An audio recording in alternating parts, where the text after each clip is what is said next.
Hello and welcome into this recorded session of the 2025 TRS Benefits Information Meeting for Tier 1 members. My name is Nick Stabler, and I'll be serving as both the host and presenter for the TRS portion of the information that will be given this evening.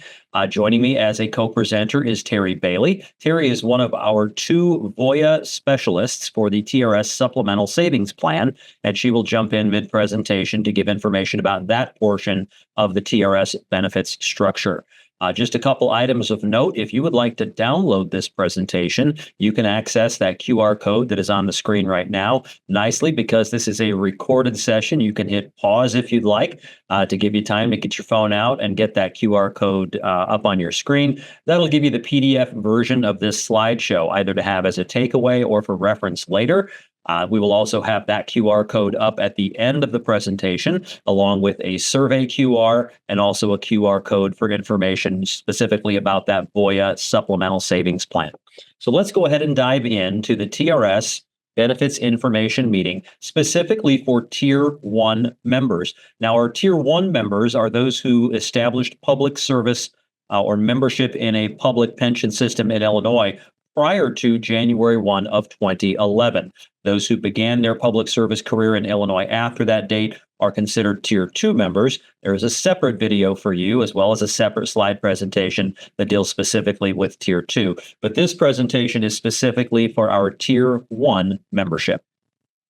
Now, here's our table of contents for today. We will start with just some TRS basics. We are a state agency. We are a public pension system. We are a defined benefit pension plan. These all mean specific things, and we want you to have a full grasp of exactly what it is that it means to be a member of TRS. We will then talk about your pension benefits and then have a short Q&A if this was a live session. This is a recorded session, so we'll skip directly then into Terry's presentation on the TRS Supplemental Savings Plan. Then we'll talk about the other benefits that TRS administers internally, which are both disability benefits for our active membership and then death benefits that we administer to your families after our members pass away. We'll talk briefly about health insurance that is available to TRS retirees and their dependents, and then we will talk about retirement readiness. What things should you be doing to engage with TRS or with your TRS account while you are still active that will help you to be the most prepared for your retirement process?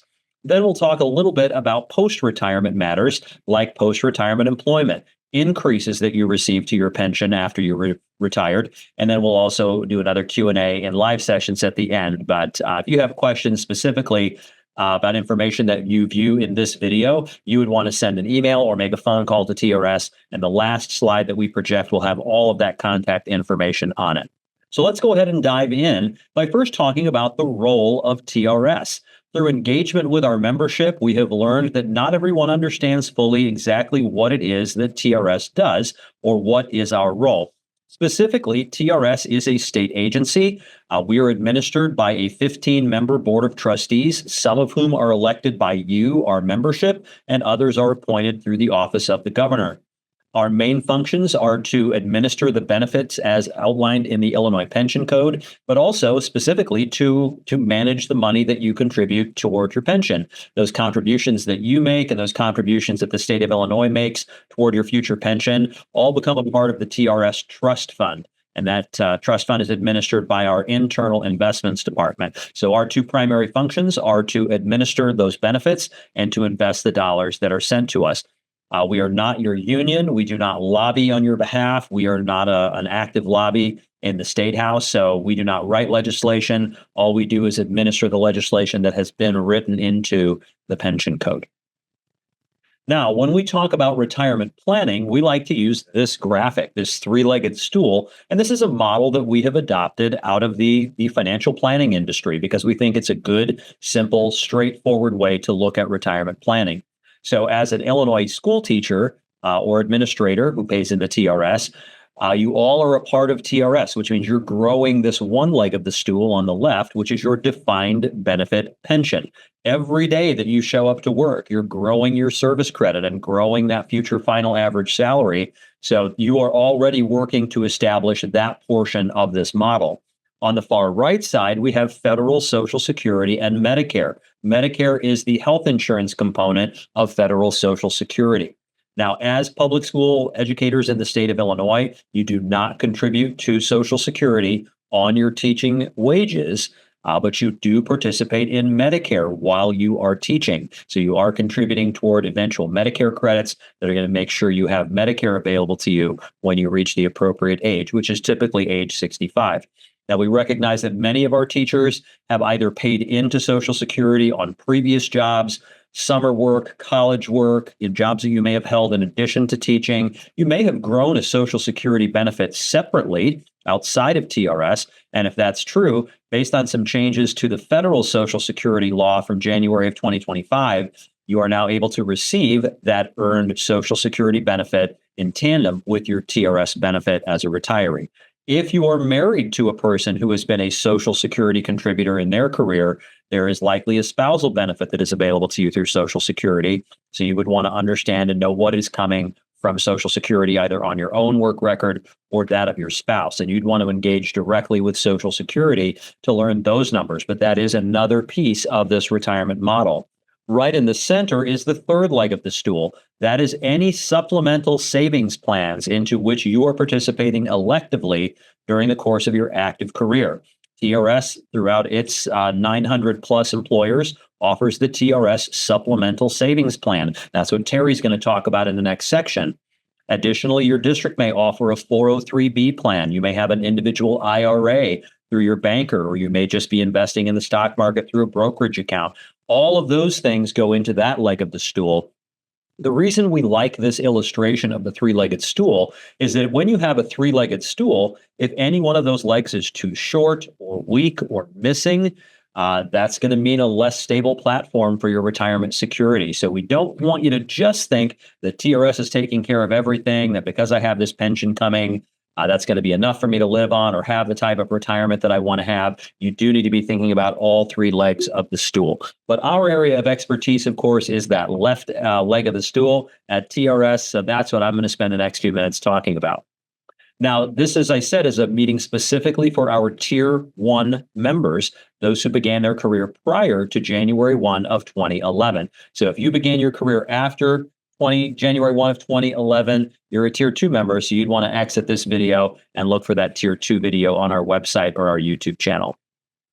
Now, the basics of TRS are, one, that we are a public pension system. We exist as a state agency, and our function is to collect contributions and to invest those contributions for the eventual payment of your benefit. So all of our membership, Tier 1 and Tier 2 members, substitutes to superintendents, all pay in the same contribution, and that is 9% of your gross earnings. Now, it could be that your employer is paying all or a portion of that 9% for you, or it could be that you're having the 9% deducted from your pay. You'd want to check in with your employer about how it is that that is either being deducted or paid on your behalf, so that you knew exactly how it is that that was structured for you. Now, you can't opt your 9% up, you can't opt your 9% down to a lesser number, and you can't opt out of TRS. So as a public school educator in the state of Illinois, your participation in TRS is required.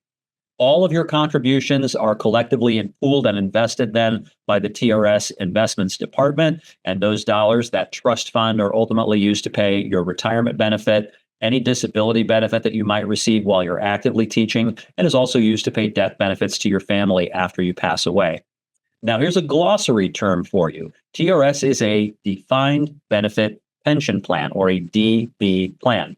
This means a couple of things. One is that your contribution to the system, the interest and investment income that those dollars have accrued while they've been invested, the balance in your account essentially has nothing to do with the calculation of your TRS pension benefit. Instead, there is a middle school math formula that is laid out in the Illinois Pension Code, and that's the math we're going to use to calculate benefits for everybody. Again, substitutes to superintendents. We apply that uniform formula. The other big factor, though, about a defined benefit plan, and I think it's the most important, is that once we start paying you your monthly benefit, we will continue to pay you your monthly benefit every single month for the rest of your life, no matter how long you live. Now, our actuaries have determined that your average life expectancy is about age 86.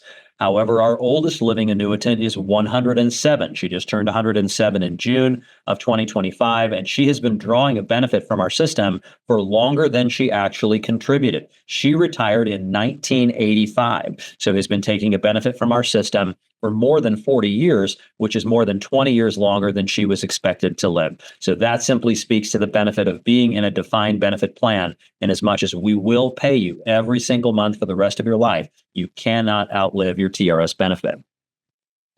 Now, when we talk about retirement eligibility for Tier 1 members, your eligibility to receive a benefit is based upon two numbers. One is your age, and the other is your years of service credit. So on the screen right now, you can see what we call the age and service credit pairings. So 5 years of service credit for a Tier 1 member makes them vested in our system, which means that they are then eligible to start receiving a monthly retirement benefit for the rest of their life, as long as they reach at least age 62. Now, the Tier 1 formula is that the more service you have, the younger the age at which you can begin to receive that benefit. So that next age and service credit pairing that's shown on your screen, the second bullet, says that once you attain 10 years of service credit, we will move that retirement eligibility date from age 62 back to 60. So you can retire a little bit earlier, having those extra years of service credit. Now, age 60 is the legislatively determined normal retirement age for a Tier 1 TRS member. This means that our assumption is that we need to invest aggressively enough to pay you a benefit beginning at 60 that lasts until you are about age 86. Now, if you want to move your retirement date backward to an earlier retirement date, you may. That next age and service credit pairing on your screen shows that if you attain 20 years of service in our system, we can pay you an early retirement benefit as early as age 55. But again, if the mathematical assumption is that we're going to pay you from 60 to death, but you move that retirement date back to 55, we have to stretch that benefit over a longer period of retirement. And that means that benefit would get, just like a rubber band, it would get thinner as we stretch it out. So we have to reduce that benefit to accommodate paying you for a longer period of time. So if you are retiring under the age of 60, that reduction in your earned benefit is 6% of that earned benefit for each of the years that you are under the age of 60, unless you have attained the alternate threshold for regular retirement under Tier 1, which is 35 years of service credit. So if you attain 35 total years of service credit under the age of 60, we'll go ahead and pay you your full earned benefit without any reduction. You don't have to be 60 to get that non-reduced benefit, as long as you have 35 total years of service credit. So assuming you have reached age 60, you're going to get that non-reduced benefit as long as you have at least 10 years. If you want that benefit under the age of 60 without that 6% reduction, you'd have to have 35 years of service credit. Now, once we've determined your eligibility to receive a benefit based on those age and service credit pairings, then we'll apply the middle school math problem to calculate the dollars and cents benefit that will pay you for the rest of your life. Here is that math.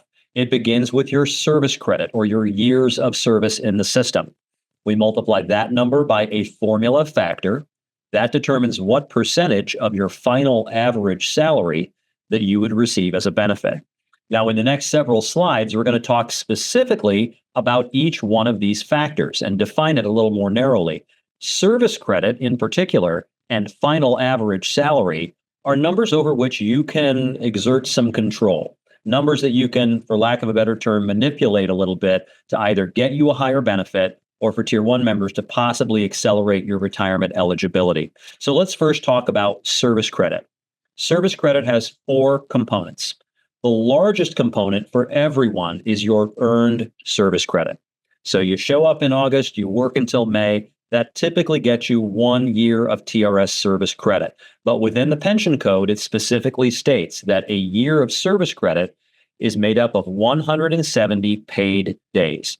So whether you're a classroom teacher who is working a 185-day contract, or an administrator who is working a 12-month or 260-day contract, everybody gets service credit based on this 170-day standard. Even a substitute teacher, if they work 170 school days during the course of the school year and are paid for 170 days between July 1 and June 30, they're going to get a full year of service credit. just like the full-time classroom teacher, just like that 12-month administrator who's going to get their year of service credit on that 170th paid day.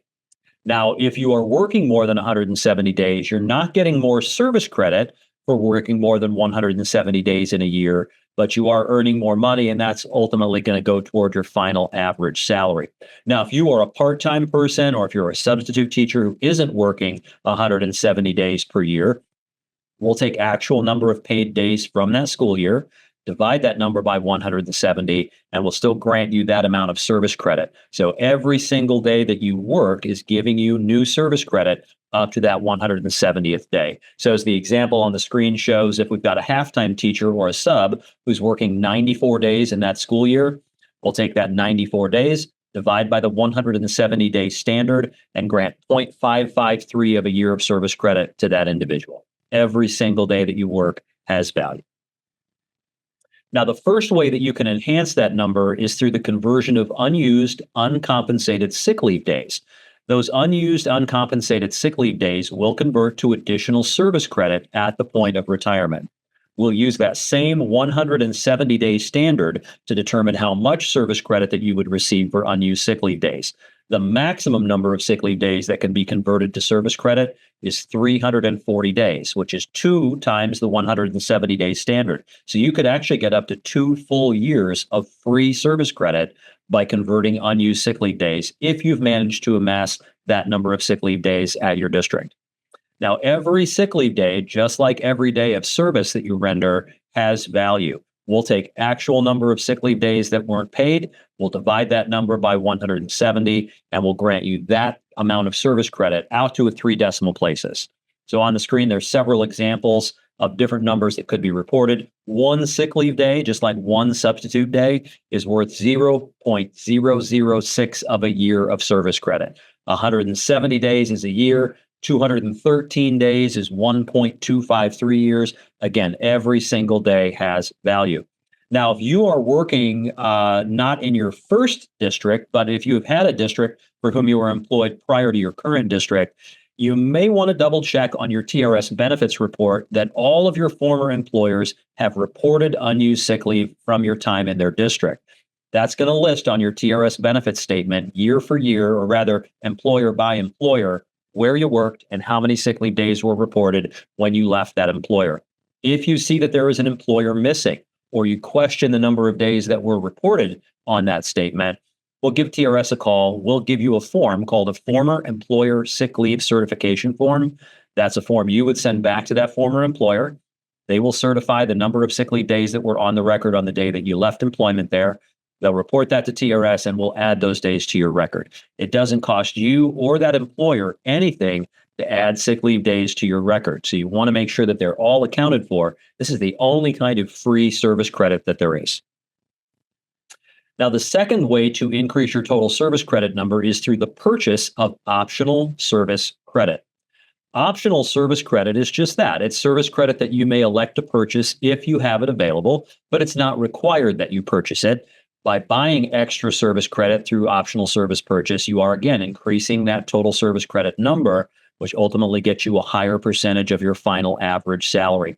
So if anyone taught in the K through 12 public schools of another state, you may want to contact TRS and get an out-of-system service certification. That's a form you'd send back to that out-of-state employer.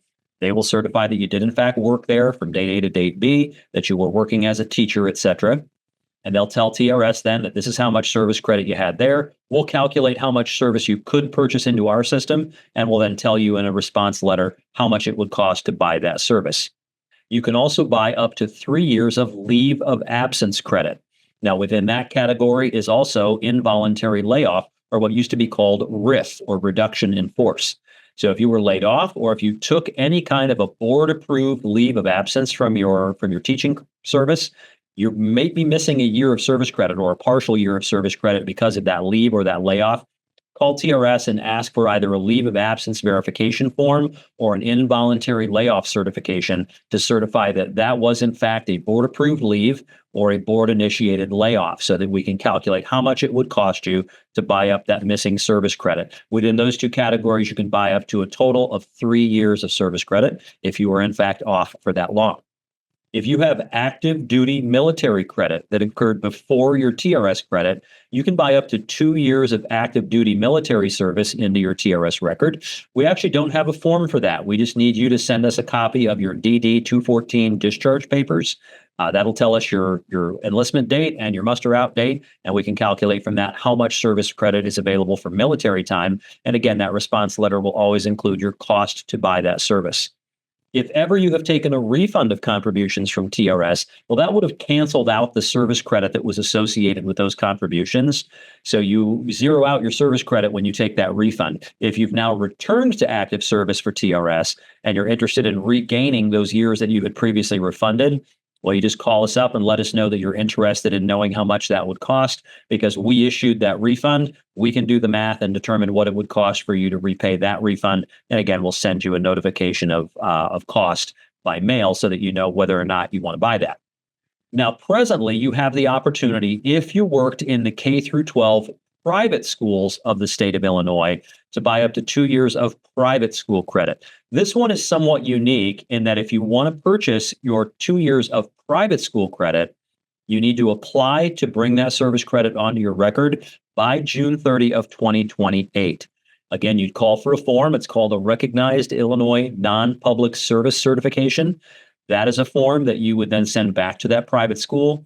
They would confirm you were in fact working as a teacher, the dates of employment, et cetera, and they'd send that back to us. Now, just because you would have to verify that service by June 30, 2028, doesn't mean you have to pay for it by that date. With any type of optional service credit, you have until the date of your retirement to purchase that service credit. I will give a caveat, though, that the longer you wait to pay for any type of optional service credit, the more it will cost you.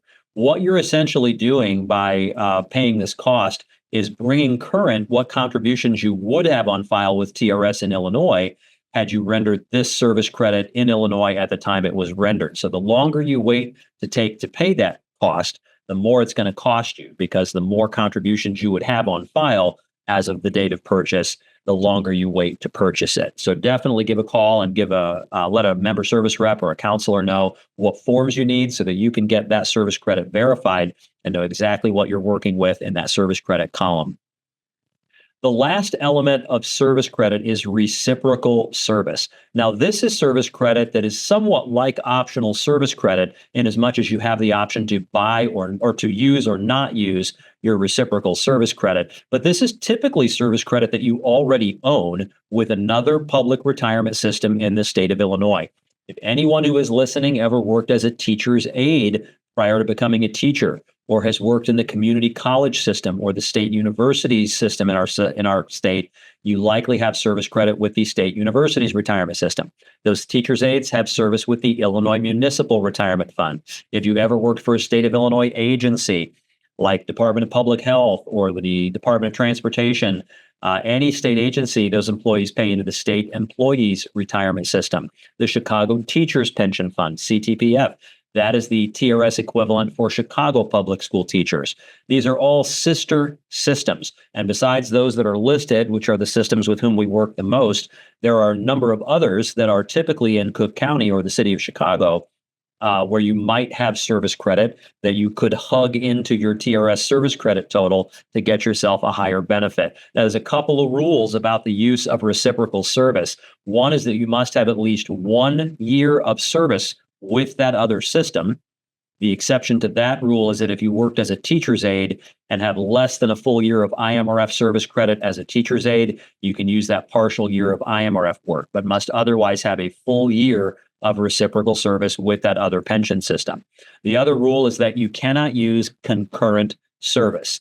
So just like when we were talking about that 170-day standard for TRS service, you can't get more than a year of service credit in 1 year. So if you were working in a TRS covered position during the day and then teaching in the community college system or the university system in the evening, well, that's service credit with two different systems in the same year. So we can't grant more than 1 year of service credit in a school year or a fiscal year.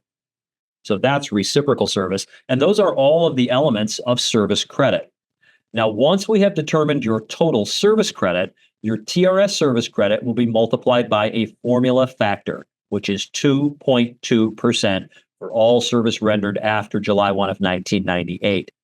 That 2.2% factor then ultimately determines what percentage of your final average salary that you would receive as a benefit. Now, that next element is final average salary. Now, the definition of final average salary is set forth in the pension code, and it differs slightly from the definition of final average salary for Tier 2 members. So when the conversation happens tomorrow in the school's teacher's lounge, make sure that when you're talking about your final average salary, that others don't get confused because they might be Tier 2. But for Tier 1 TRS members, the legal definition of final average salary is the average of your highest 4 consecutive salaries out of your last 10 years of service.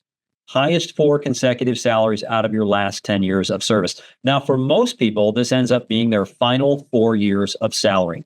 Assuming you remain with the same employer in the same position, that you don't drop any extra duty pay and you get a raise every year, it'll typically be your final 4. But the way that this has been written is to accommodate for somebody who maybe would have to go part-time or change jobs toward the very end of their career, or somebody who had to drop a coaching stipend or something, a lucrative coaching stipend toward the end of their career. This allows TRS to move backward in that 10-year window and not just use the final 4, but use the highest 4 consecutive salaries out of those last 10 years of service credit. Now, I mentioned earlier that there were some ways that you could enhance this number or exact some control over these numbers. For final average salary, there's really 2 things that you can do. One of them is to take on additional extra duties or pay at the district level in the 4 years that would be used to calculate your final average salary. By this, I mean you could coach a sport, sponsor a club, host the prom, supervise the lunchroom, supervise the detention room, supervise the playground. You could do anything for which your district offers an extra duty stipend in those 4 years that'll be used to calculate your final average salary, and that would pay you twice. I'll use lunchroom supervision as an example. Let's say they pay you $250 per semester to supervise the lunchroom 40 minutes a day or whatever it is that your school dictates. That $250 is pay that you would receive in your paycheck. So you'd put additional dollars in your pocket every time you get paid during that semester, but your reportable salaries to TRS will also be higher because those extra duty stipends are TRS creditable earnings. That means that the reportable salary for that year is going to be higher. So if you're doing this in the 4 years that you'll be used to calculate your final average salary, that means a higher final average salary and a higher monthly TRS benefit check every single month for the rest of your life, even after the headache of lunchroom supervision has subsided. So there is value in taking on those additional job duties at the end of your career, likely when it's the least desirable to do so, but that's really where it pays you twice, is to do those extra duties in those 4 years that would be used to calculate your final average salary. Now, the other thing that you can do, and this is universal, this applies to people throughout the course of their active career, regardless of their age or their proximity to retirement, is to move over on the salary schedule.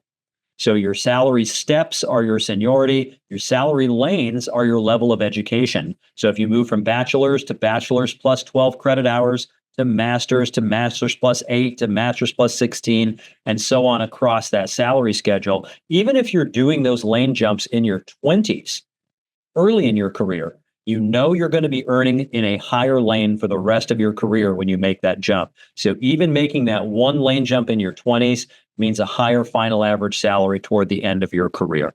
So consider ways that you might be able to increase that number as well. Now, here we are back to the formula. I just wanted to bring that up again before we do a couple of quick examples of how that math comes to the bottom line.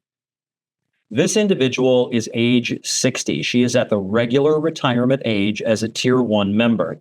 She has 30 years of service credit, and her final average salary is $85,000. So using our middle school math, we multiply her 30 years times 2.2%. That equals 66% of her $85,000 final average salary that she'll receive as an annual pension benefit. So we anticipate paying her $56,100 per year. We'd pay once a month at TRS, so we would divide that number by 12, and we would issue a monthly benefit check to her for $4,675. That's where we'd stop calculating for this individual because she is at the regular retirement age of 60. Now, her teaching colleague across the hall started on the same day as she did, has the same 30 years of service in the district, and is at the exact same place on the salary schedule. So his 30 years of service multiplied by 2.2% is still 66% of his final average salary. So we can still see that $56,100 number on the screen. But because he is 5 years under the regular retirement age of 60, we anticipate paying this individual for a longer period in retirement. So we have to reduce that $56,100 by 6% for each of the years that he is under the age of 60. He is 55 in this scenario. So we would reduce that benefit by 5 times the 6% reduction, or a 30% reduction to his annual pension benefit, taking that monthly or that annual benefit to $39,270. That reduction is permanent. So by taking that reduced benefit, he is taking that reduced benefit for the rest of his life. It would not come back up at the age of 60. So that represents about a $1,400 reduction to his earned benefit to accommodate him being retired for an extra 5 years. Now, this individual has some options. He has kind of reached this Y in the road, or this fork in the road. He could go ahead and start receiving his reduced annual pension benefit from TRS, the $39,270, but that's likely not as much as he would like to have to live on in retirement. So he might be able then to draw from some other source. If he has taken advantage of that other leg of the stool, putting additional monies into outside savings throughout the course of his career, he can draw a supplement then to this benefit from that other fund, from that TRS supplemental savings plan, or that 403B, or that IRA. He can draw some money out of that every month to make up for the $1,400 reduction. That is one option. Another is that, as is noted in the bullets there at the bottom, he could go ahead and stop working at 55 and simply wait until he is chronologically 60 and start receiving his unreduced benefit at that point. So we don't calculate the reduction in your pension as of the day you stop working. We calculate the reduction based on your age at the date that you begin to receive the benefit. So his other option would be stop working at this point, simply wait then until he's chronologically 60 to start receiving the benefit without the reduction. But in that scenario, he's got a 5-year gap between the end of his employment and the beginning of his retirement benefit. So he still needs to pay his mortgage and keep his lights on and eat. And ideally have health insurance. So he's going to have still some income in that 5-year gap. He could work to make up for that time, but that's not something he's going to want to do forever. So his other option would be to live on his other savings, that other leg of the stool for that 5 years, as what we call a bridge income until he did get to the regular retirement age of 60 and receive his pension with no reduction. Both of those examples, or both of those options, are contingent on him having made the decision to participate in that other savings plan, in that other leg of the stool. So ideally, if he has done that, he's given himself much more flexibility when he reaches this point. Now, the maximum benefit that TRS can pay is 75% of your final average salary. Now, using our middle school math formula, that is attained at 34 years of service. So 34 years times 2.2% would get you 74.8% of your final average salary, which we will round up to 75% if you are 60. So if he has attained age 60, 34 years would get him that maximum percentage of his final average salary. If he is not age 60, he would need a 35th year to satisfy that other threshold for regular retirement. 35 years of service would qualify him for 75% of his final average salary without being 60. Now, that 35th year does not get him more than 75%.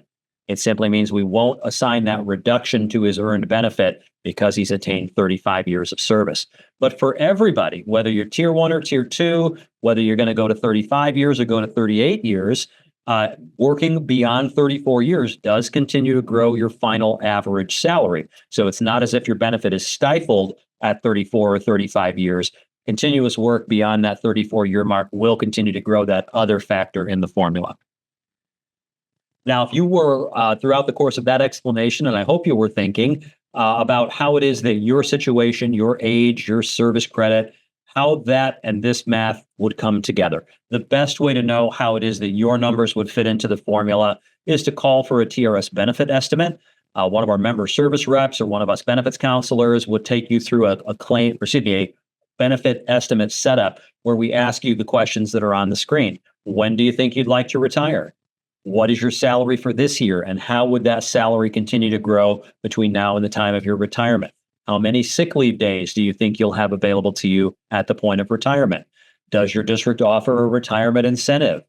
Do you want to include reciprocal service if you have it? We'll ask all those questions, and that only takes about 3 to 4 minutes, and that'll give us everything we need to generate an estimate result for you right there on the phone. We'll give you that number, and then we'll mail that estimate out to you. But if you aren't able to reach us during the school day because of school, you can certainly do these estimates for yourself through your online account. You just log in at trsil.org. There is a benefit estimator button in that main menu. You'd enter this data for yourself, and that'll give you the exact same format, the exact same result look that we would give you if we mailed it out to you. Now, nicely, when you do these estimates on your own through your online account, you are doing an estimate right there on your own screen, but we can also see it in your TRS account. So when you call TRS with questions about that estimate, you can say, hey, I did estimate number 3 overnight last night. I have some questions.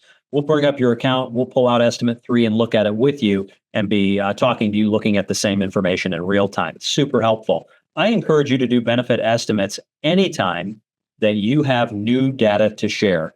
If you've got a new contract, if you take a new position, if you change lanes, if you change districts, if your sick leave were to tank, anything that would change the core data that is used to calculate your benefit, by all means, do a new estimate and see what the impact of that change is on that long-term benefit.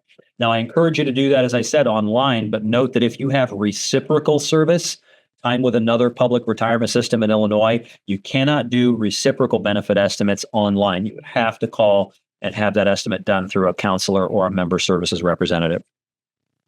Now, once you are retired, your TRS benefit is not what they used to call a fixed income. You do receive an increase to your benefit annually. For Tier 1 members, you start receiving increases the January 1 after you turn 61, provided you are already retired for 1 year. Those increases for Tier 1 members are 3% compounded annually, and those increases then occur every January 1 after that initial increase, and those are always increases that are reflected in your February 1 benefit payment, which is paying you your January pension. Now, the bottom half of the screen here deals specifically with those who are retiring in this year. So if you are retiring by June 30th, 2026, you have something available to you called the Accelerated Annual Increase Option, or the AAI program. This is a trade away of that 3% compounded annual increase in exchange for an upfront lump sum payment at the point of your retirement. Now, if you take that upfront lump sum, regardless of your age at retirement, you'd see then no increase to your monthly benefit until you reach age 67. Then you'd start to receive a smaller increase, 1.5%, not compounded, from age 67 to the rest of your life. Now, this is a program only available to those who are Tier 1 members, and only those Tier 1 members who are retiring by June 30, 2026. So if you are retiring during this year, call and get a TRS benefit estimate, or do that estimate online, and that will include information about that AAI lump sum specific to your benefit and your age. That'll help you to plan for whether or not you want to take the standard increase of 3% annually, or instead take the AAI lump sum and that lower increase later. Now, this is where we would normally stop for questions, but we're going to plug right ahead into the next section, which will be led by one of our retirement plan education specialists, Terry Bailey. Terry is actually an employee of Voya Financial. They are our contracted partner to administer the TRS Supplemental Savings Plan, which I've mentioned when talking about the center leg of the stool. Terry is going to take the next few moments to talk to you about that program, how it is that you can get yourself enrolled, and the benefits that that plan can provide to you in addition to your pension. Terry? Thank you, Nick. Hello, everyone. Back in 2018, the Illinois General Assembly passed a law to amend the pension code to include an optional retirement benefit for all TRS members known as the TRS Supplemental Savings Plan. The intent was to provide one uniform, high-quality, low-cost option for all TRS members. TRS has chosen Voya to be the administrator of this plan.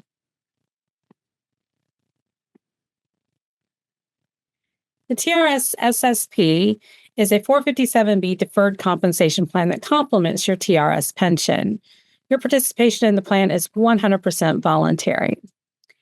A 457B is an employer-sponsored tax-favored retirement savings account. You determine how much you want to contribute up to the maximum annual limit of $23,500 set by the IRS for 2025. Minimum contribution is $30 or 1% of each paycheck, and your contributions are automatically deducted from your paycheck. Now, the TRS Supplemental Savings Plan has a couple options to help you reach your goal. The traditional pre-tax 457B or the optional Roth post-tax 457B, or you can contribute to both. Now, if you choose the traditional 457B option, you can take advantage of the tax deferral up front. No income taxes are withheld from your contributions, so therefore everything you contribute is tax deductible, lowering your current taxable earnings. Your contributions and any earnings accumulated then grow tax deferred, which means you will pay income tax on your account withdrawals in the future, typically at retirement. Or you can choose the Roth option. Now, with the Roth option, the income taxes are withheld from your contributions before they're applied to the account. Now, because the income taxes are withheld, your contributions are no longer tax deductible. The advantage is you may be able to set yourself up for some tax-free income in retirement, as long as you meet the IRS qualifying rules for a Roth, which are you must be 59 and a half, separated from service either through stop working, retirement, disability, or upon death, and the money must be held in the account for a period of 5 years prior to the date of distribution. Now, you can also contribute to both, a portion on a pre-tax basis and some on a Roth basis, as long as you meet the minimum of $30 per pay per account, and not go over the $23,500 annual limit. One of the most frequent questions we've gotten since launching the SSP is, how does a 457B compare to a 403B? And there are two main differences: the ability to access your funds prior to 59 and a half without penalty, and the fee structure. A 457B is classified by the IRS as deferred compensation plan. It is essentially a box of mutual funds. A 403B is classified by the IRS as a tax-sheltered annuity. It is a box of mutual funds wrapped in an annuity wrapper that typically has an additional fee associated with it. Now, you can contribute to both independently. They do not affect each other in any way, apples and oranges in the IRS's eyes. Both have a $23,500 limit for 2025. You could max out each independent of the other. Now, they do differ slightly in the special catch-up. If that applies to you, we can have that discussion separately. Now, the biggest benefit of the SSP is the ability to access your pre-tax savings at separation of service without any penalty. Most retirement accounts, an IRA, a 401k, a 403b, have a 10% early withdrawal penalty if you access your funds prior to the age of 59 and a half. With the deferred compensation plan, you have full access of your pre-tax savings at separation of service penalty-free, but you do have to pay the taxes on them. Now, they do differ a little bit in the end of career special catch-up, as well as the hardship and loans that are allowed on the 403b are not part of the deferred comp, although we do have unforeseen emergency, which is a more narrow, limited scope. The next question we're going to ask you after you decide how much you want to contribute and whether on a pre or post-tax basis is how you'd like to invest that money. And there are several ways you can invest in the SSP. The do-it-yourself option allows you to select from various stock, bond, and cash investment options and build a unique-to-you portfolio that you yourself will manage over time. You pick the funds and create a strategy that you think will best fit your personal risk tolerance and time horizon. And then you manage this portfolio of funds over time. Now, there are tools available online to help you at voya.com or at the TRSILSSP.voya.com member website. You can always reach out to your retirement plan education specialist for additional guidance. If managing your portfolio is something you have zero interest in, or it would keep you up at night, we also have the done for you option. With this one-stop shopping done for you option, it's a more hands-off approach where you let the professional fund manager select the funds and manage that portfolio of funds over time for you. They will automatically adjust the risk and return the closer you get to your target retirement date. You are not restricted by date of birth or years from retirement. in any fund at all. You can select from any or all of the available funds, and you can change your investment selection daily if you so choose. However, we do not recommend changing your funds that frequently, as your money would be out of the market more than it's in the market. The SSP does have open enrollment throughout the year, throughout your career. You can invest in the SSP at any time. To participate, you must be a full or part-time active contractual TRS member. To enroll, you simply go to the TRSILSSP.voya.com website and register. Once you're registered, you'll see an Enroll Now button. After you select the Enroll Now button, it's going to ask you some general questions about your retirement goals. After you complete those questions, it's going to give you a suggested savings amount. But again, you determine how much you want to save from each paycheck, whether on a pre- or post-tax basis or both. After you decide how much you want to save, it's going to ask you how you'd like to invest your contributions. Do it for me, do it myself, or a combination of all available funds. You select the portfolio strategy that you best think will fit your personal risk tolerance and time horizon. And then finally, you're going to choose a beneficiary. Now, a beneficiary would receive your plan assets in the event of an untimely death. It's important that you do name a beneficiary for all your retirement accounts. To name a beneficiary, all we need is the name and date of birth, and you can change that easily anytime online or by phone. The other benefit of the supplemental savings plan is it will follow you throughout your career. As long as you continue to be employed at a TRS participating district, the SSP will follow you to your next district. All you do once you get to the new district is sign in, select a new contribution amount, and it goes into the same account. Thank you, Nick. Thank you, Terry. That's great information. Moving on to the second benefit that TRS administers internally, and that is the TRS Disability Benefit. Now, disability benefits are only available to our active members. So we want to make sure you understand that it is available to you and how to access that if you need it. Now, statistically, less than 1% of our membership ever needs the disability benefit. But for that 1% who do need it, you've got to know that it's available and how to access it. So the requirements for using our disability benefit are that you must have at least 3 years of non-concurrent service credit between TRS, state universities, state employees retirement system, and the Illinois Municipal Retirement Fund. If you have met that 3-year requirement, that means that you have the benefit available if you need it.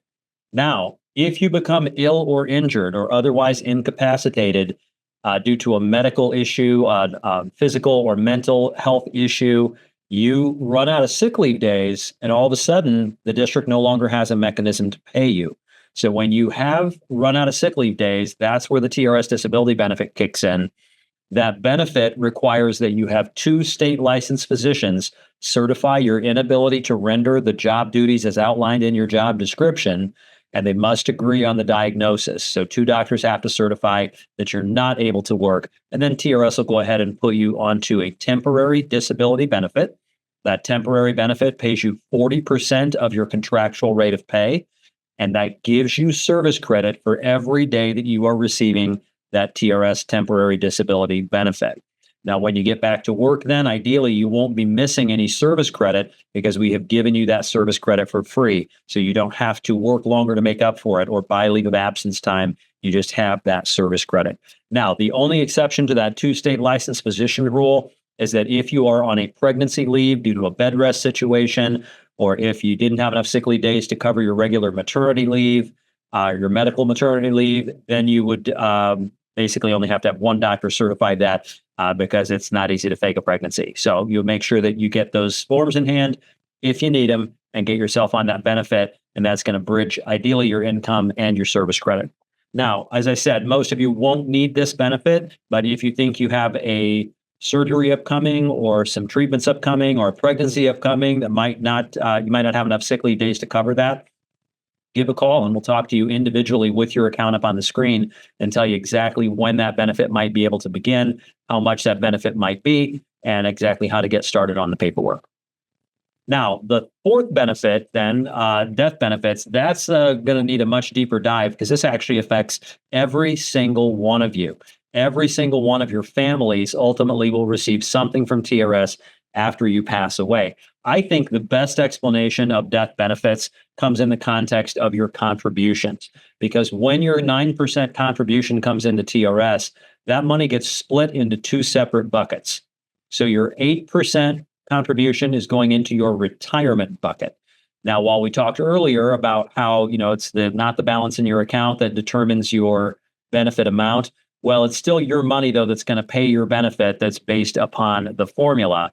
So 8% of your earnings is going into the 8% retirement bucket. Those dollars are invested, and you earn 6% interest on that bucket every July 1. So that amount is filling and growing, ideally to overflowing by the time that you retire. And we'll use those dollars in your 8% bucket to pay your initial retirement checks. Once that bucket is empty, if you live long enough to recoup all the money in that bucket, well, then we would pay you out of the TRS trust fund for the rest of your life.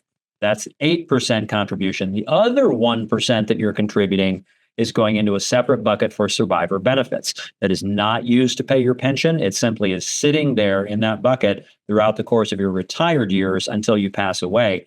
And then it is used to pay a survivor benefit after you pass away. Now, that 8% bucket is typically recovered within just a few years of your retirement. So by the time you pass away, there's typically nothing left in that bucket. We've paid all of that money out to you into your own pocket through monthly benefit checks, and then we're paying you out of the TRS trust fund from that point forward. But we do want you to name a beneficiary for that fund so that if you pass away while you're still active or within those first few years of retirement, we know how to administer the dollars in that bucket. The 1% survivor benefit bucket, though, is vastly different. Who you name as your beneficiary for survivor benefit and their relationship to you determines what we are able to pay from the 1% bucket when you pass away. So that 1% contribution that you made while you were active is just sitting there in the bucket. And then when you pass away, if your named beneficiary is a dependent beneficiary, and there's two kinds of dependents. There's a dependent spouse, and that spouse is a spouse to whom you've been married for at least 1 year. And then there's a dependent child. A dependent child could be one of two ways. A dependent child could be a child who is under the age of 22, not married, and still a full-time student. They would be considered your dependent as long as they met all three criteria. Or you may have an adult dependent child who is dependent by virtue of a disability. So either one of those categories, that is your dependent spouse or your dependent child, can take a monthly benefit from the survivor benefit bucket. And for Tier 1 retirees, your dependents are entitled to half of your monthly benefit.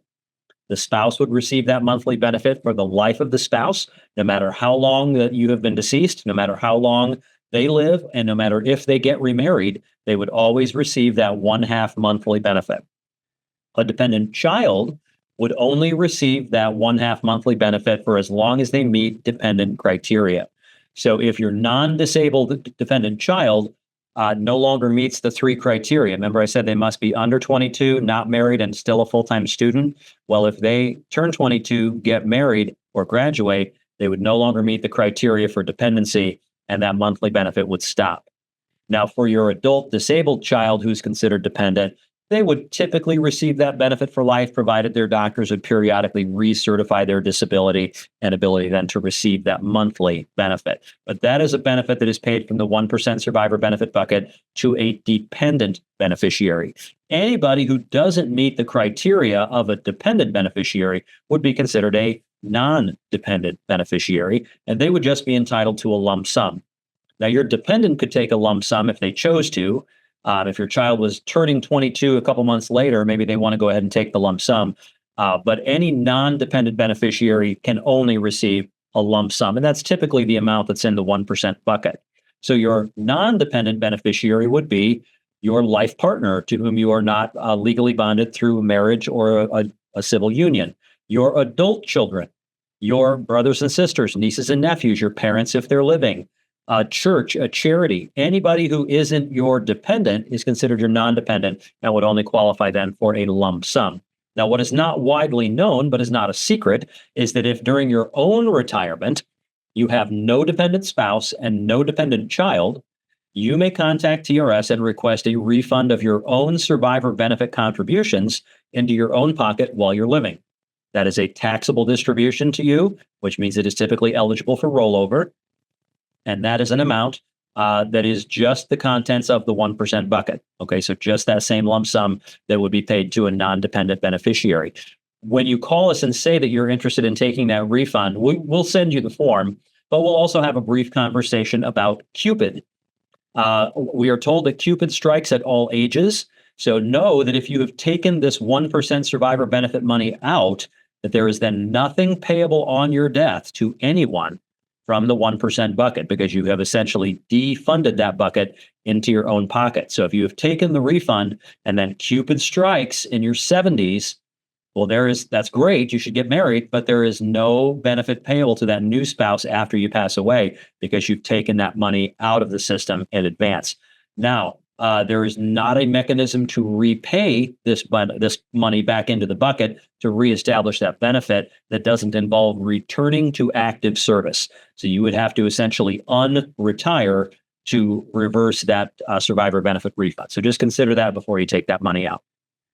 Now, completing your beneficiary designation form goes hand in hand with this explanation of your death benefit amounts.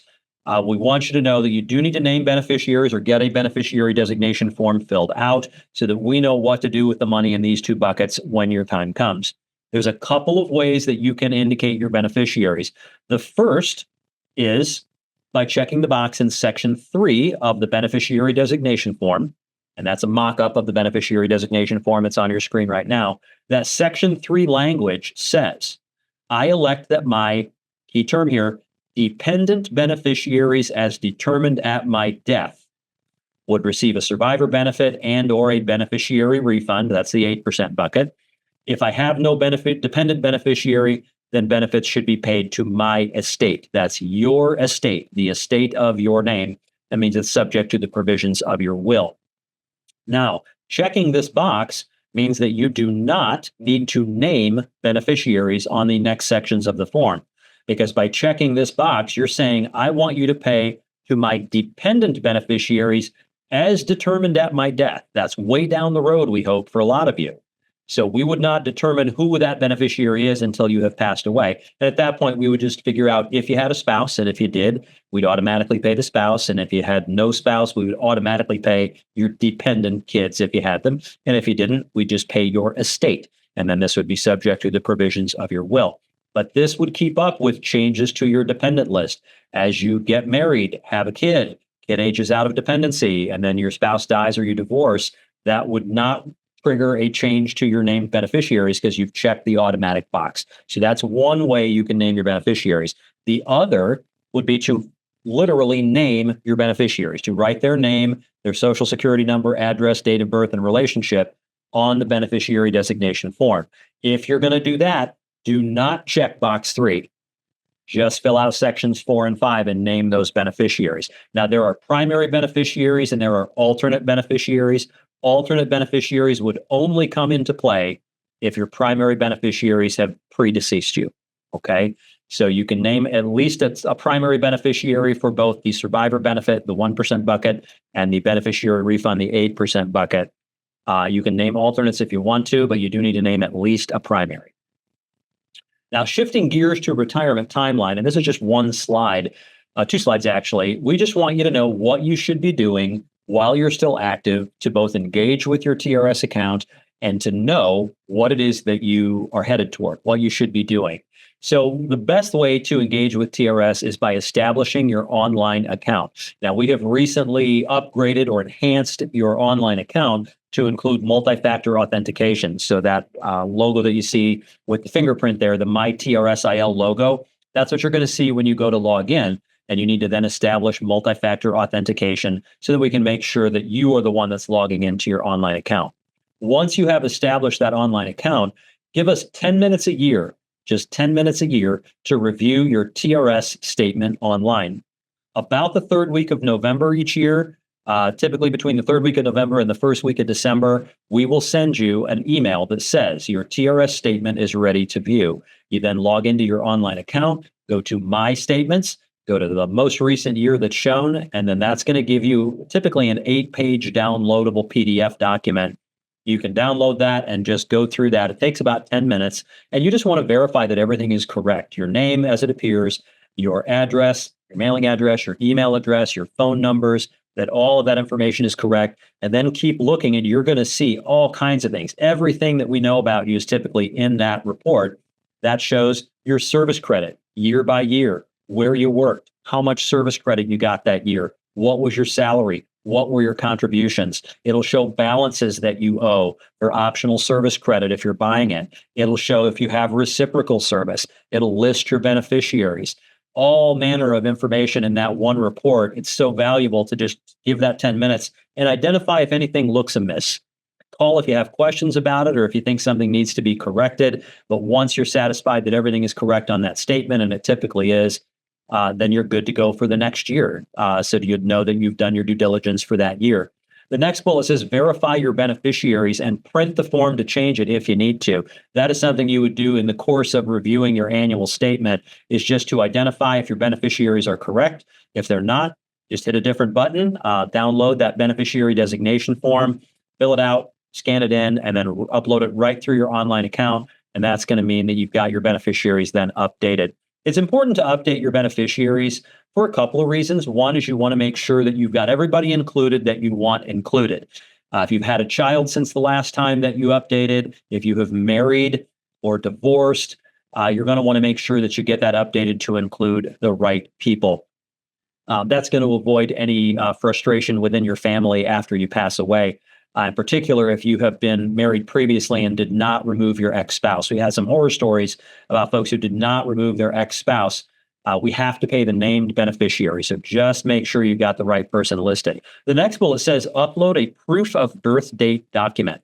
Now, a proof of birth date document can be a copy of your driver's license, a copy of your passport, a copy of your birth certificate if it has your current name on it. But that's going to confirm for TRS that we have a correct date of birth on file. Your date of birth determines your age. Your age determines your eligibility to retire and whether or not there's a reduction to that benefit. So we just need to have that correct date of birth on file. Again, update your mailing address right there online. If you see that something needs to be changed, you can update your mailing address, your phone, and your email address without calling in. You can do that through your online account anytime. And I mentioned earlier, if you were going to update your beneficiaries, you could upload that form right there. You can upload any form that you want to submit to TRS through your online account, through that document upload center. You can also prepare benefit estimates within your online account anytime you have new information to share. Those estimates are done through the Benefit Estimator tab within your online account, so you can do that as often as you need to. And as you are approaching retirement, as you're getting closer to your retirement date, you're going to want to meet with a TRS benefits counselor.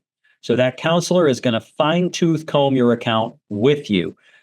We are some of the nicest state employees you will ever meet. And when people come for an appointment and they leave, they're just about floating out the door because they have all this confidence and all of this peace of mind, knowing that everything is as it should be. It's not uncommon for someone to come in and find out, oh, I can retire earlier than I thought I could, or that my benefit's going to be higher than I thought it might. They just have this sense of peace and coming out of that appointment. And our job really is to make sure you understand your options, but also to help you get the most out of that retirement formula. So please take the advantage in the last third of your career to sit down with a counselor, or to have a Zoom appointment with a counselor, or to just call and speak with a counselor and address your questions. Again, we're going to go line by line through your account. We have kind of a checklist of our own to make sure that we're doing all of our due diligence to help you understand your options and get the most that you can out of that plan. In the year of your retirement, your last year of your active career, plan to attend an It's Time to Retire webinar. These are offered typically in January, February. They are 1 hour. They are held after the school day so that you can log in from home and just kind of know what's coming, know what that retirement process looks like, what steps you need to take on, what forms you need to have available, and things that you're going to need to do to prepare for that retirement date. That is supremely helpful. Our member service reps can tell when a person calls in for that claim interview whether or not they've been through that program, through that It's Time to Retire webinar, because they're just better prepared. And then the last set of bullets says check in with your financial planner. That's the Terry Baileys of the world. They have their mission, and that is to help you get the most out of your other savings, to help you know what your options are for increasing your contribution as you get closer to retirement. They let you know your options for taking the money out of those plans, because they are different. You have different options for taking distribution from those outside savings plans. So check in with those financial planners and make sure you're getting the most out of that leg of the stool as well. Now, once you are retired, we don't just allow you to return to work in a TRS covered job. We encourage it. Substitute teachers have become difficult to find statewide, and the best people to fill those positions are retired teachers. So you are allowed currently to work up to 120 days per school year as a retiree. That's calculated in hours. We consider 5 hours to be a day. And you can basically work up to 120 days per school year then with no negative impact on your pension, but you must have received your first retirement check before you return to work as a retiree. You must also have waited into the new school year, and you must have been inactive from employment with your last employer for a period of at least 30 days if you're going to return to work for that employer. Now, you cannot pre-arrange post-retirement employment with that last employer because that's considered a violation of that 30 days rule. Now, if you are going to work in a reciprocal system as a retiree, meaning IMRF, state universities, et cetera, you're not typically limited there as a tier 1 person. But if you're also receiving a pension from that other system, you're going to want to know exactly what their post-retirement work limit is as well, because if you exceed the limit in one system, your pension checks from all systems typically stop. So you'd want to make sure to not violate any post-retirement work limits. Now, that is all regarding TRS covered work in retirement. If you want to work in the private sector or in the public schools of another state, you are welcome to do that all you want. You can take on any position that isn't TRS covered, and we don't care how much you do it. And next bullet, we don't care how much you earn. So either in TRS covered work or in non-TRS covered work, there is not a limit on your earnings. You can earn as much as you want in retirement. Now, shifting gears big time to the next topic, which is health insurance. There's a couple acronyms with which we want to familiarize you, and those are TRIP and TRAIL. Now, TRIP is an acronym that means Teachers Retirement Insurance Program. That is the program that is administered by the state of Illinois to provide health insurance to TRS retirees and their dependents. TRAIL stands for Total Retiree Advantage Illinois. That is the Medicare Advantage component of TRIP. Once a person who is retired from TRS goes on Medicare, typically at age 65, well, then they can use our program as a secondary coverage, and that is called TRAIL. That's a Medicare Advantage plan, and that is available, again, only to those who are over the age of 65 and on Medicare. Now, a couple of notes on enrollment. Enrollment in the TRIP or TRAIL health insurance program requires that you had at least 8 years of TRS service credit in the calculation of your benefit. So you can't have had 10 years with IMRF and 5 years with TRS. You got to have at least 8 years of TRS service in order to use the health insurance. And that health insurance begins on either the first of the month after you retire. That's your first opportunity. If you don't take that coverage when you first retire, you still have it available to you for life. You have an annual open enrollment period. That is one annual, carte blanche opportunity to join the program. You can join our program anytime you lose your other coverage. We require a termination letter proving the date on which you lost that other coverage. Well, you're welcome in the first of the following month. Or you can enroll electively when you turn 65 or otherwise become eligible for Medicare. So those are your enrollment opportunities. So even if you don't take that coverage initially at the point of retirement, you still maintain eligibility for the rest of your life. Now, within both TRIP and TRAIL, you have medical coverage, prescription drug coverage, and as of this year, all of these programs also offered or include dental and vision. So that is part and parcel of one program. You can't pick and choose which of those 4 benefits you have. You've got all 4 for one premium. Now, speaking of premiums, here are the premiums for the current year. Now, the premiums on the left side of the numbers here, left of that right-hand column, are all dealing with TRIP. This is when you're under the age of 65 and not yet on Medicare. So if you can see my cursor on your screen, this number here, $370.76, that's where most of our new retirees fall. They're under the age of 65, so they're not yet on Medicare, and most of them are enrolling in one of our what we call managed care programs. Managed care is either an HMO or an open access plan.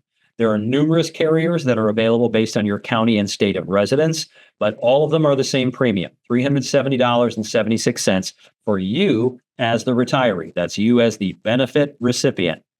Now, if you want to instead enroll in the PPO program, that cost is quite a bit more. It's $857 a month if you instead choose to enroll in the PPO option. under the age of 65 and not on Medicare. This next number, 431.60, it's a pretty rare bird who would fall into that category. $431.60 is half, approximately, of the 857.02.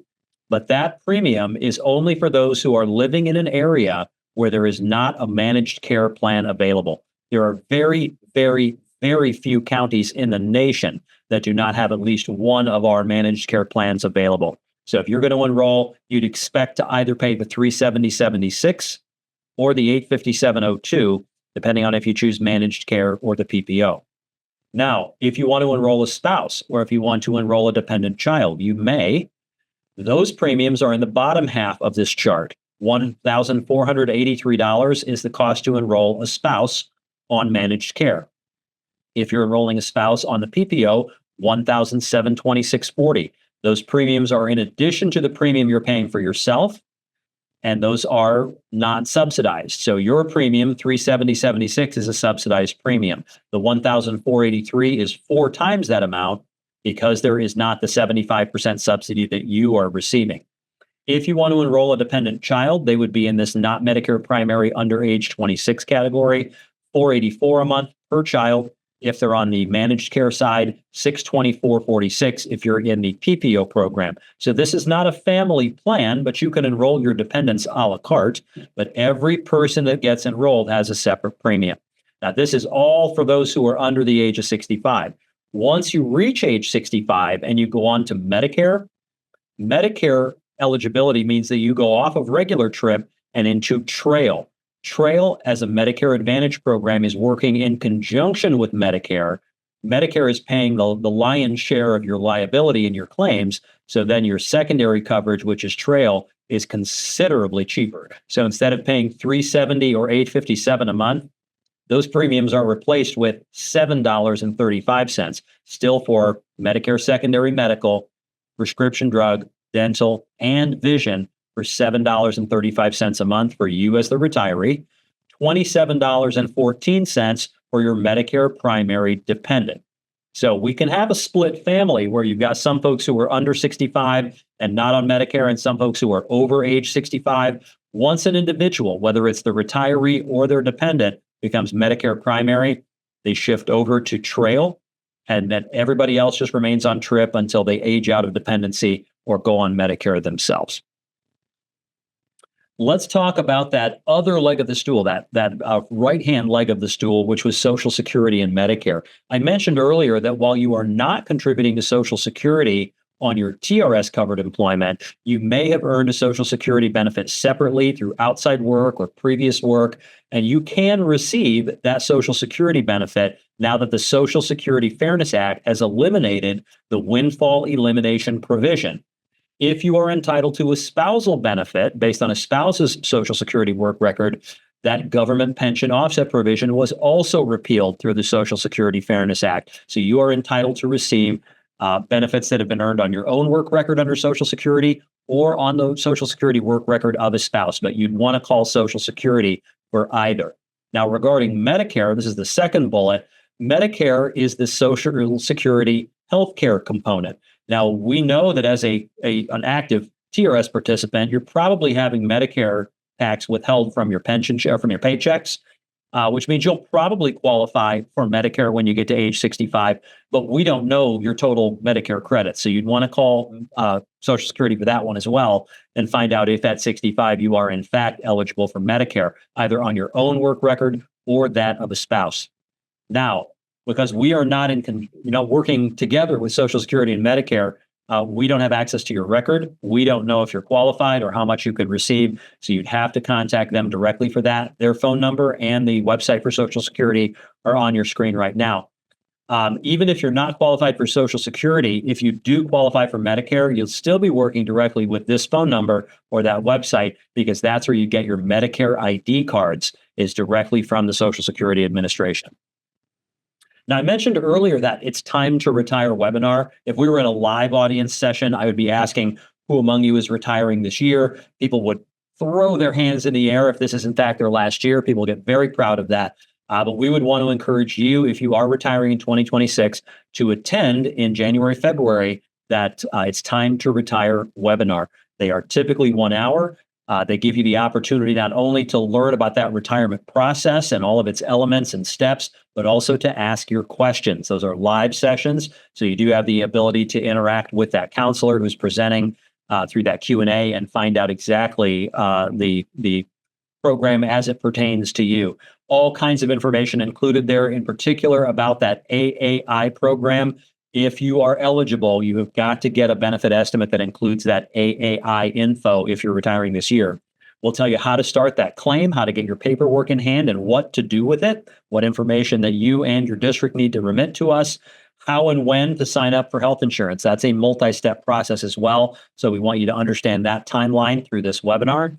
And then there will also be, like this, a recorded session that you can watch either if you can't catch a live session or if you just want to watch it again. We always put these out on YouTube.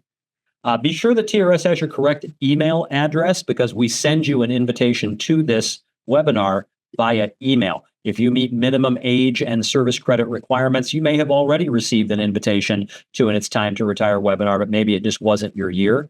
But we always send out those email invites to everybody who's at least the minimum retirement age and has adequate service credit so that you have access to sign up for that webinar. Now, this is our contact information. Our contact information is both by phone, by email, online.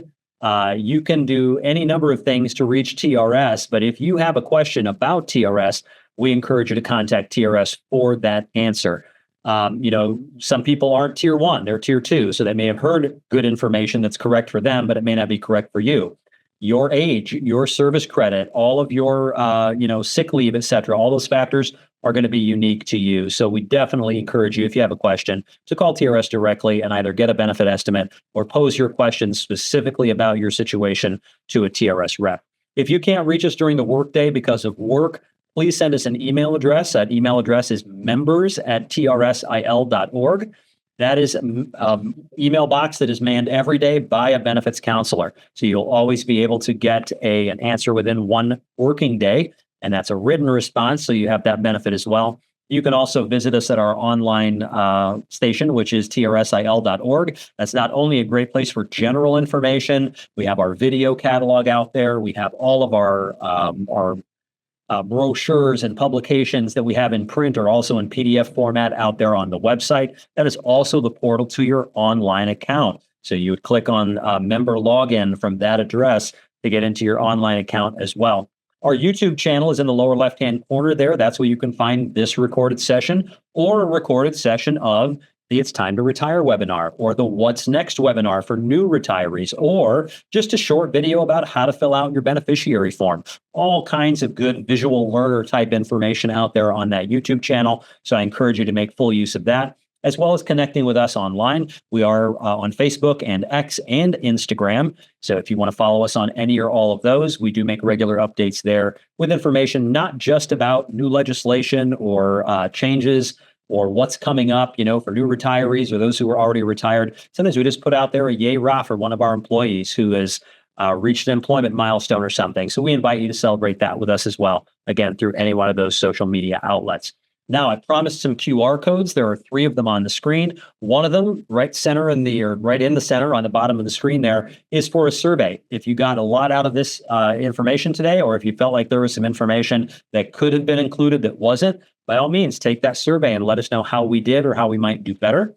Lower right-hand corner is this presentation. If you want to download the slideshow of this presentation, you can have that PDF as a takeaway. That'll also then give you the opportunity not only for reference, but to go through that again and jot down your questions so that you can call in and we can address those with you.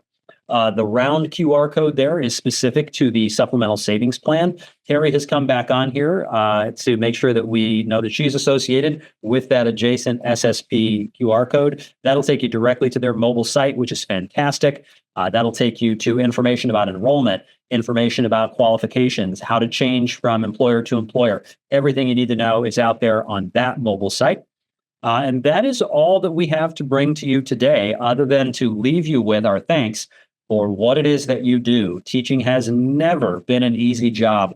And for these last few years, it has never been harder. So we know that you are looking forward to retirement, and we're looking forward to helping you to make that transition, not just from TRS, but also through the supplemental savings plan. As I mentioned earlier, that's the outlet for that other leg of the stool. That's where you can learn how to give yourself more flexibility to either retire earlier or with an income that's going to allow you to do more in retirement.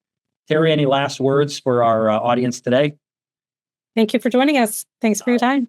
Very good. Thanks, Terry, for presenting along with me, and thank all of you for watching our video to the end. Please let us know if you have questions. Take care.